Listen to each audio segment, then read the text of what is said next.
Good morning students. Now we started our chapter 12 wave theory. In our previous video we discussed about the wave terminology. Wave terminology just like as a path difference, phase difference, wave fronts and the wavelength.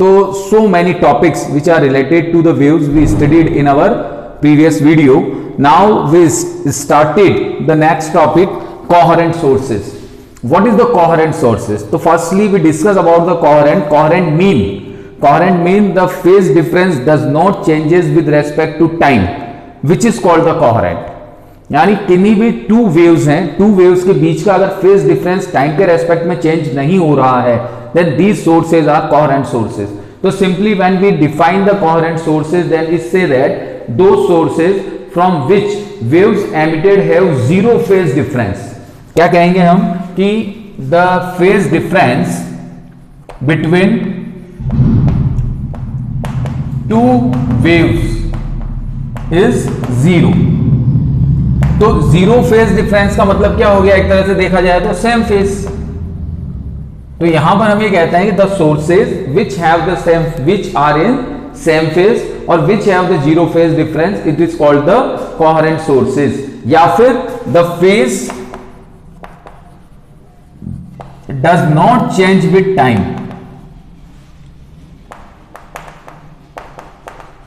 is called coherent sources. तो कुल मिलाकर हम जब phase difference की बात करते हैं तो फेज डिफरेंस के अंदर हम ये कहते हैं कि फेज डिफरेंस के अंदर फेज चेंज नहीं होता है, फेज डिफरेंस जीरो रहता है, और जहां फेज डिफरेंस जीरो होगा वही सोर्सेस कोहेरेंट सोर्सेस कहलाएंगे. अब यूं समझ सकते हैं हम, जैसे suppose that we take the two sources, दोनों सोर्सेस से वेव निकल रही है. जब हम उन वेव्स के फेज की बात करते हैं तो फेज दोनों का सपोज दैट सेम है, और एट ए पर्टिकुलर टाइम अगर दोनों का फेज सेम है तो उनके बीच का जो डिफरेंस आएगा वो क्या आएगा? जीरो. तो अगर फेज डिफरेंस जीरो है या फेज टाइम के रेस्पेक्ट में चेंज नहीं हो रहा है, then it is called the coherent sources. यहां पर हम बात करते हैं कि जो टू इंडिपेंडेंट सोर्सेज होते हैं, बहुत इंपॉर्टेंट थिंग डिस्कस कर रहा हूं मैं आप लोगों से, two independent sources can't be coherent. क्यों नहीं हो सकते? क्योंकि जैसे सपोज दैट हमने 60 वॉट के टू बल्ब्स ले लिए और दोनों बल्बों को हमने लगा दिया और दोनों बल्ब से लाइट आ रही है, दोनों बल्ब से लाइट आ रही है, तो पावर तो दोनों की सेम है, लेकिन उनकी जो वेव्स चलेंगी उन वेव्स की इंटेंसिटी कम ज्यादा कम ज्यादा कम ज्यादा इस तरह से होगी, तो फेज सेम नहीं रह सकता. तो two independent sources can't be coherent. तो अब भाई अगर टू इंडिपेंडेंट सोर्सेस कोहेरेंट नहीं है तो फिर कोहेरेंट कौन होगा? तो फिर यहां पर एक साइंटिस्ट हुआ यंग ने ये कहा कि आप एक ही सोर्स को टू सोर्सेस में डिवाइड कर दो. कैसे? कि जैसे एक टॉर्च हमने लिया, उसके सामने हमने एक कार्डबोर्ड रखा और उस कार्डबोर्ड में दो होल कर दिए, तो अब उस टू होल्स से जो लाइट निकलेगी वो लाइट कोहेरेंट सोर्स की तरफ वर्क करेगी.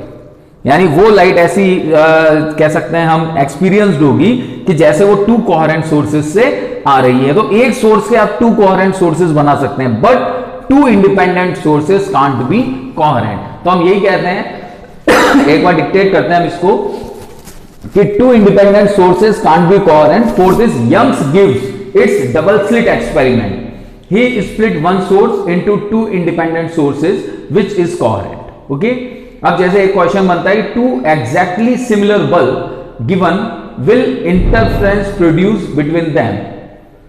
तो जब हम टू इंडिपेंडेंट बल्ब्स की बात करते हैं तो टू इंडिपेंडेंट बल्ब यहां पर कोहेरेंट नहीं होंगे.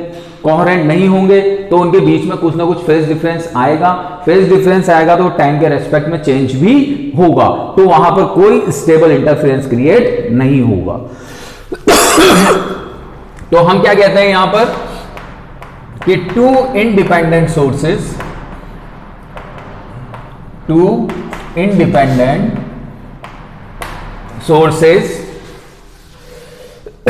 Can't be coherent, just like is two similar bulbs.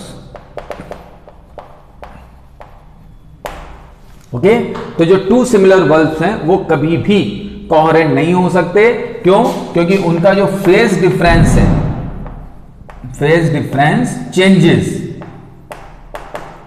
with respect to time. तो अगर टाइम के रेस्पेक्ट में फेज डिफरेंस चेंज हो रहा है तो फिर उस कंडीशन में वो कोहेरेंट नहीं होंगे। अब इनकोहेरेंट सोर्सेज कौन होते हैं? इनकोहेरेंट सोर्सेज वो होंगे जिनका फेज डिफरेंस टाइम के रेस्पेक्ट में चेंज होता है, उन्हें हम इनकोहेरेंट सोर्सेज कहते हैं। यानी दो sources which whose phase difference changes with respect to time is called the incoherent sources. Okay, now we discuss about the important terminology interference. Interference होता क्या है इसको हम थोड़ा सा समझें यहां पर।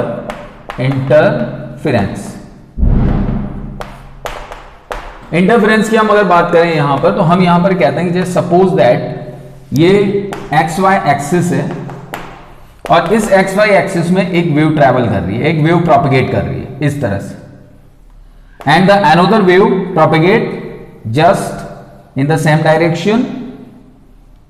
We see here that at a meeting point, these are the meeting points, we see that the intensity of the wave becomes maximum or minimum। यानी इनका जो मीटिंग पॉइंट है उन मीटिंग पॉइंट पर किसी प्लेस पर तो आपकी इंटेंसिटी मैक्सिमम और किसी प्लेस पर इंटेंसिटी क्या होगी? मिनिमम। तो the saturation in the intensity is called the interference. तो जो इंटेंसिटी के अंदर सैचुरेशन आता है this is called the interference. तो हम ये कहते हैं इंटरफेरेंस की डेफिनेशन में कि व्हेन टू और more than two waves which have same frequency and wavelength propagate in the same direction superposed at a point, then the intensity becomes maximum or minimum at this point. This phenomena is called the interference. इस phenomena को हम क्या कहते हैं? Interference. यानी intensity का कम या ज्यादा होना इंटरफेरेंस कहलाएगा। इसको हम एक एग्जांपल से समझ सकते हैं कि इन सी वेव्स, जैसे सी वेव्स जो होती हैं, सी वेव्स क्या करती हैं? एक सी वेव उठेगी, दूसरे में मिलेगी, दूसरे से चलेगी, तीसरे में उठेगी मिलेगी, तो वो सी वेव्स ऊंची और ऊंची और ऊंची इस तरह से ऊंची होती हुई चली जाती है। That means the amplitude of these waves becomes maximum. उनकी स्ट्रेंथ बढ़ती जा रही है, तो इंटेंसिटी भी क्या होती जा रही है? इंक्रीज होती जा रही है।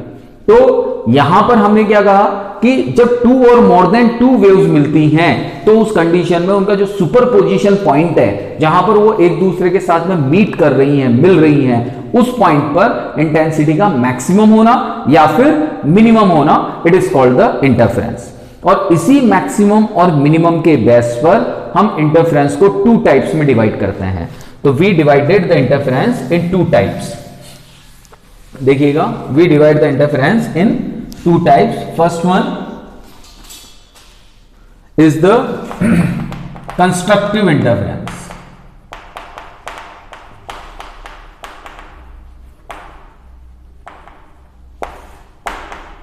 Constructive interference. कंस्ट्रक्टिव इंटरफेरेंस क्या होता है?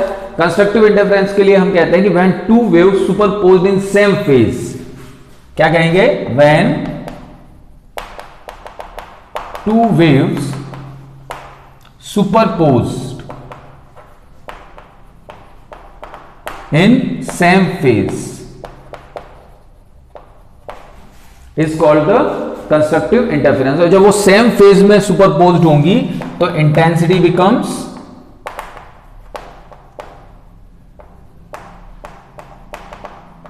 मैक्सिमम।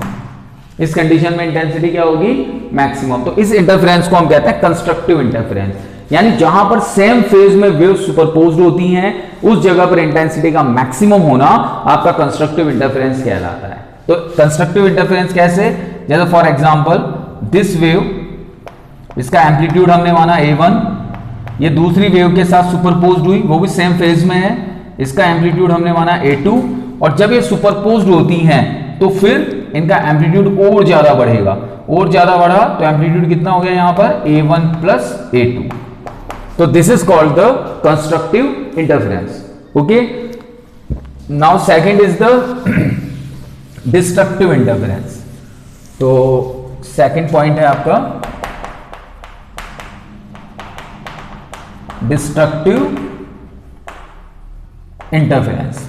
तो डिस्ट्रक्टिव इंटरफेरेंस में क्या होता है कि टू वेव्स प्रोपेगेट करती हैं लेकिन ये अपोजिट फेज में एक दूसरे के साथ मिलती हैं। When they meet in opposite phase with each other, it is called the destructive interference. And when they meet in opposite phase, then their amplitude becomes minimum, then their intensity becomes minimum. It is called the destructive interference. So for example, this first wave amplitude is A1, this is your second wave amplitude is A2.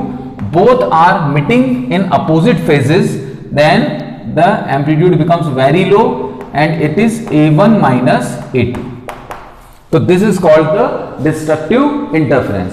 तो destructive interference में जो phase difference होते हैं वो opposite होते हैं। Okay, अब हम बात करते हैं यहां पर नेसेसरी कंडीशंस ऑफ इंटरफेरेंस की। कभी भी इंटरफेरेंस अगर हमें देखना है, किसी भी प्रैक्टिकल के अंदर इंटरफेरेंस पोजीशन को, इंसिडेंस या फिनोमेना को देखना है, तो उसके लिए नेसेसरी कंडीशंस क्या क्या होती हैं। तो सबसे पहली और रिक्वायर्ड जो नेसेसरी कंडीशन है वो है कि बोथ सोर्सेज बिकम्स कोहेरेंट। सबसे इंपॉर्टेंट कंडीशन देखिएगा, हमारे जो टॉपिक है वो है नेसेसरी कंडीशंस फॉर इंटरफेरेंस। तो इसमें फर्स्ट कंडीशन जो है, बोथ सोर्सेस बिकम्स कोहेरेंट, यानी जो दोनों सोर्सेज हैं वो कैसे होने चाहिए, कोहेरेंट होने चाहिए। ओके, ठीक है। अब फ्रीक्वेंसी और वेवलेंथ की बात करते हैं हम। तो the frequency and wavelength of both waves becomes same. Okay, third condition की हम बात करते हैं। तो थर्ड कंडीशन में टू वेव्स, जो टू वेव्स हैं, two waves must be propagate